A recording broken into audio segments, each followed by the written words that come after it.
Assalamualaikum warahmatullahi wabarakatuh. Halo semuanya. Perkenalkan, nama saya Tiara Nurunisa dengan NIM 150325000050 kelas 1C. Di sini saya akan membuat video tentang komunikasi guna memenuhi tugas UAS dari mata kuliah pengantar ilmu komunikasi. Nah, sebelumnya di sini ada yang udah pada tahu belum sih komunikasi itu apa, pengertiannya, jenis-jenisnya, hambatannya, dan menurut para ahli-ahlinya. Kalau ada yang belum tahu, ikutin terus video aku ya, dan tonton sampai habis, kita belajar bareng-bareng. Dadah semuanya, see you in the next video. Jangan lupa like, comment, dan subscribe.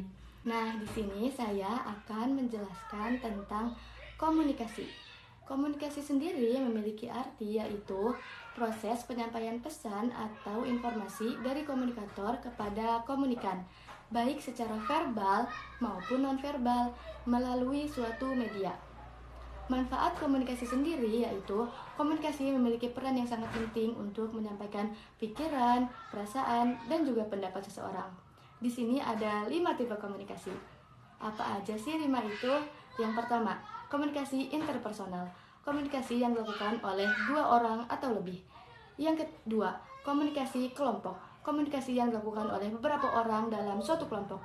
Yang ketiga, komunikasi massa, komunikasi yang ditujukan untuk khalayak banyak atau masyarakat. Yang keempat, komunikasi organisasi, komunikasi yang dilakukan oleh beberapa orang dalam suatu organisasi. Dan yang terakhir yaitu komunikasi dengan diri kita sendiri. Kebalikannya dari yang pertama interpersonal, yang kelima intrapersonal. Dan di sini ada 3 komunikasi. Komunikasi vertikal, horizontal, dan diagonal. Komunikasi vertikal adalah komunikasi dari atas ke bawah seperti atasan dan bawahan. Komunikasi horizontal adalah komunikasi yang sama rata, tetapi memiliki perbedaan pendapat.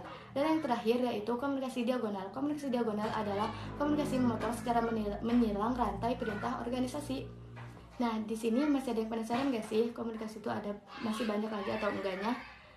Kita lanjut lagi ya. Seperti penjelasan yang saya sudah jelaskan barusan, adapun di sini hambatan-hambatan komunikasi. Ada 3.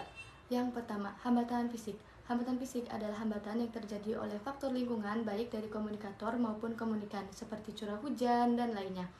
Yang kedua, hambatan semantik. Hambatan semantik adalah penggunaan kata ganda atau memiliki arti yang sama. Dan yang terakhir adalah hambatan psikologis. Hambatan psikologis adalah hambatan yang terjadi karena perbedaan keyakinan atau pendapat. Di sini saya akan menjelaskan tentang unsur-unsur komunikasi menurut Laswell. Menurut Laswell, komunikasi itu ada 5. Yang pertama komunikator, yang kedua komunikan, yang ketiga pesan, yang keempat media, yang kelima feedback. Yang pertama komunikator. Komunikator adalah orang yang menyampaikan pesan kepada komunikan baik verbal maupun nonverbal seperti dosen dan guru. Yang kedua komunikan.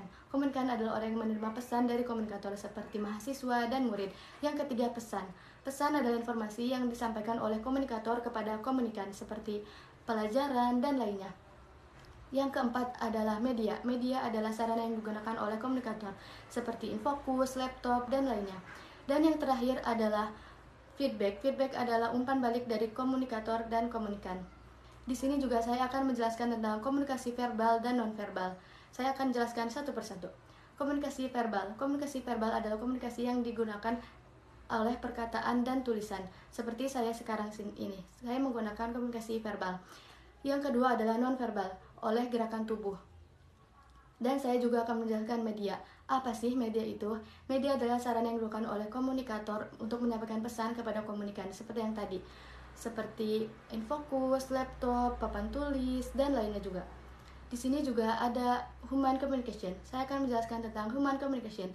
Human communication adalah interaksi adalah pertukaran informasi dari 2 orang atau lebih, baik secara verbal maupun nonverbal. Adapun interaksi antar negara seperti kerjasama diplomatik. Baik, itu saja mungkin yang bisa saya sampaikan dari materi buku ini. Kurang lebihnya saya mohon maaf. Saya Tiara Nurunisa dari kelas 1C ingin pamit undur diri. Assalamualaikum warahmatullahi wabarakatuh.